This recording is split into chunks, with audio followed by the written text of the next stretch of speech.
Hi boys and girls, in this step we are going to outline and color around our Keith Haring stick figures.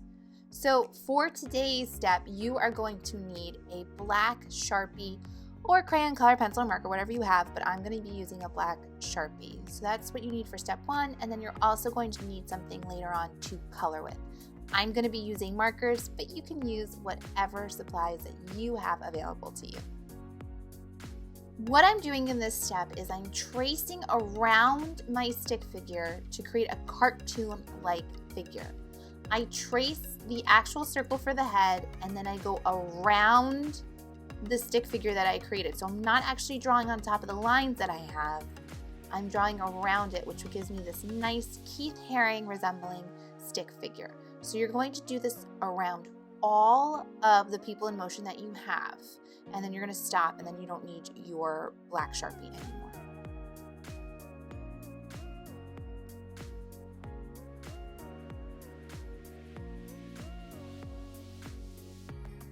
Once you're done using your black Sharpie to outline, you can erase your pencil marks. You're not going to need them anymore.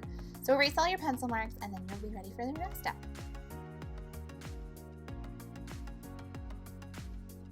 For our next step, you're going to need something to color with. I'm going to be using thick Sharpie markers, but you can use what you have available. You can pick your own color scheme as well. Whatever you do for one of your figures, however, you have to do for all of them on your page. So I'm going to start today with purple. And I'm going to just nice and neatly, as best I can, I'm going to use the side of my marker to get a nice thick line. I want to be able to see the color. So even if you're using something like colored pencils or a thin marker, you still want to create a thicker line. So you can kind of make a line around and just fill it in. So it's about as thick as I'm making this color right now.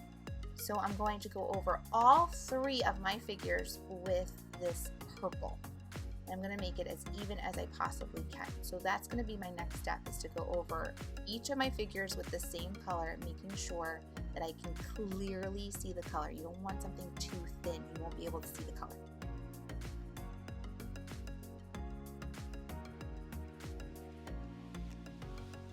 Once I'm done with my first color, I'm going to do the same thing with my next color. I'm going to pick a second color. I'm going to go around all of my figures once again, the same way I did with my purple.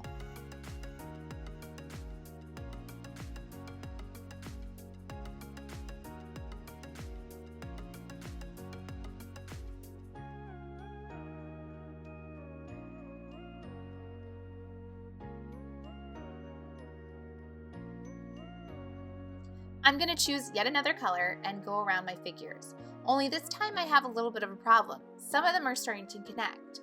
That's no worries. I think it creates more interesting shapes that way. I'm going to treat them as one figure now, and I'm going to go around both of them. So when that happens, I don't go in between and try to color over anything. I'm just going to go around the figures.